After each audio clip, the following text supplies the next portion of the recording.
position, the lowest starting position ever for a victor in the Coca-Cola 600. Celebrate good times, Ross Chastain. You have won NASCAR's longest race, and here is the watermelon.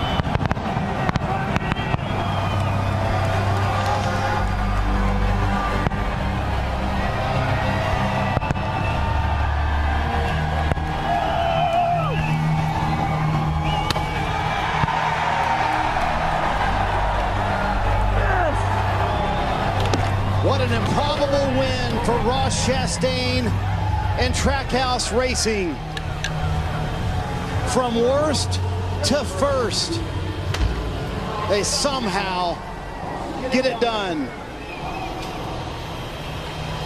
I gotta tell you, Ross, when you started 40th today, did you think that this was even possible?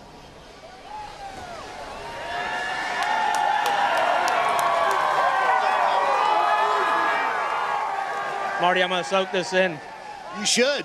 Did I? Yes. When I left the shop last night, I went over, sat in this car for the first time. It was about 10 o'clock when I left. They worked till 2:30.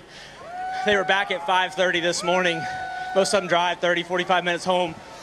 A little shower, I think. I don't even know if they slept back there at 5:30 to get this thing ready. And that's the dedication it takes from Trackhouse. There was people there that had their Saturdays off yesterday, and they came in. And for this jockey Chevy and the McRae family to carry them.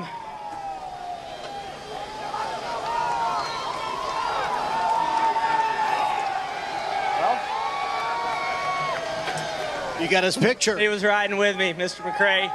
His family's here with Allie and mom and sister, brother. That's what this weekend's all about, is to think about and remember the ones that sacrificed so much for us. Al Neese, my truck team owner, Marine veteran, so happy to drive for him. Thought we were going to get one on Friday night, but for tonight, Trackhouse, Team Chevy, Busch Light, the Moose, Acceptance Insurance, Wendy's. I got to look, it's been so long, I feel like. The McRae family told me to be a sponge. That was something that their dad told them a lot, and I got to tell you, I didn't feel much like a sponge tonight. I was rattling around out there, but to drive on that final run in the World 600 and pass two cars that had been way better all night. Phil Surgeon wanted me to pit 2 laps earlier. I went 2 laps longer just out of a little bit of confusion, and man, that paid off at the end. These Goodyear Eagles held on longer because they were a little bit fresher, and holy cow, we just won the World 600! Walk me through the highs and lows of the weekend, Ross, because you were in the turn 3 and 4 wall in the middle of practice, and then somehow you wind up in victory lane. How did you, first of all, get through that moment Saturday and then pull off the final pass on William Byron tonight?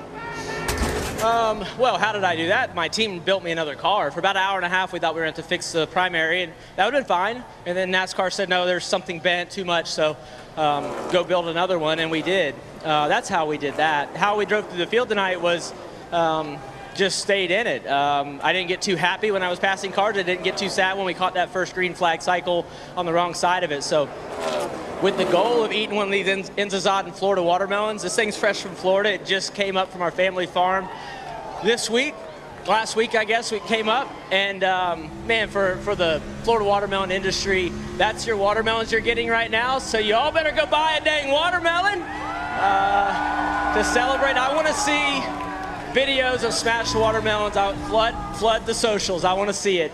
Florida watermelons are in season, and but I passed them because my team built me a car, and they were there all night, Marty.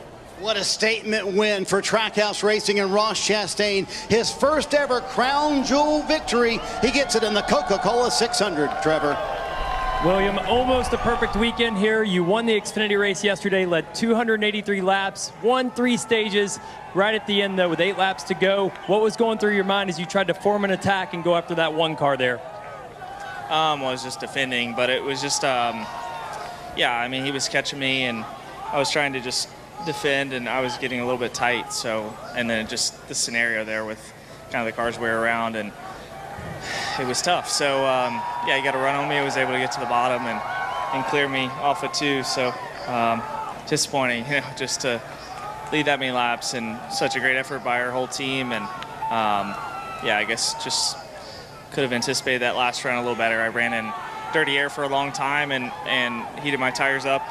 And then we lost a chunk of time in the 45, about crashed in front of us, and just, yeah, sucked. So, yeah, we'll just keep going and keep trying to put races together like that. We saw you the last couple laps against the wall, trying to do everything you could there. You know, watching this weekend for you, this is a home race. What did it mean for you to lead so many laps here at the 600, and again to win your first race here at Charlotte this weekend? First Xfinity race, sorry. Yeah, it'll be good in the long term, I guess, but really wanted this one. So, yeah, just a bummer, right? But try to learn from it, and yeah, it was tough there at the end. I mean, he was catching me, and I was trying to just defend, and just not quite enough. Thanks, William.